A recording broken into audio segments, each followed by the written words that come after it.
Հոկտեմբերի 12-ին Եվրոպական միության և Շենգենյան գոտու արտաքին սահմաններում պաշտոնապես մեկնարկել է մուտքի և ելքի նոր թվային համակարգի ներդրումը։ Նոր համակարգը վերաբերում է բոլոր այն քաղաքացիներին, ովքեր չեն հանդիսանում Եվրամիության կամ Շենգենյան գոտու անդամ պետության քաղաքացի, այդ թվում Հայաստանի Հանրապետության քաղաքացիներին։ Մասնագետները տեղեկացնում են, որ նոր համակարգը կփոխարինի անձնագրերում դրոշմակնիկ դնելու նախկին կարգը, ապահովելով մուտքի և ելքի տվյալների թվային գրանցում։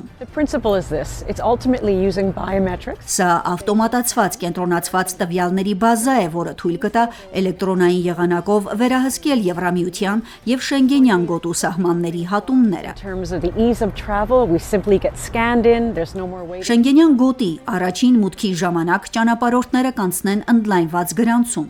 որի ընթացքում կվերցվեն կենսաչափական տվյալներ, դեմքի լուսանկար և 4 մատնահետք։ Հետագա սահմանահատումների ժամանակ գործընթացը կլինի ավելի արագ և պարզեցված, քանի որ համակարգը կճանաչի արդեն պահպանված տվյալները և կհամեմատի դրանք նոր մուտքի տեղեկատվության հետ։ Համակարգը ավտոմատ կերպով կարձանագրի մուտքի և ելքի ամսաթիվը, ժամը և վայրը, ինչպես նաև կվերահսկի կեցության թույլատրելի ժամկետը, կանխելով Շենգենյան գոտում սահմանված 90-օրյա կանոնի խախտումները։ Եվրամիության անդամ պետությունների սահմանային մարմինները նոր համակարգը կգործարկեն 6-ամսյա անցումային շրջանի ընթացքում։ Նոր թվային համակարգի նպատակը սահմանային վերահսկողության արագացումն ու արդիականացումն է, անվտանգության մակարդակի բարձրացումը, Եվրամիության երկրներում քաղաքացիների կեցության ժամկետների ճշգրիտ հաշվարկը և անօրինական միգրացիայի կանխումը։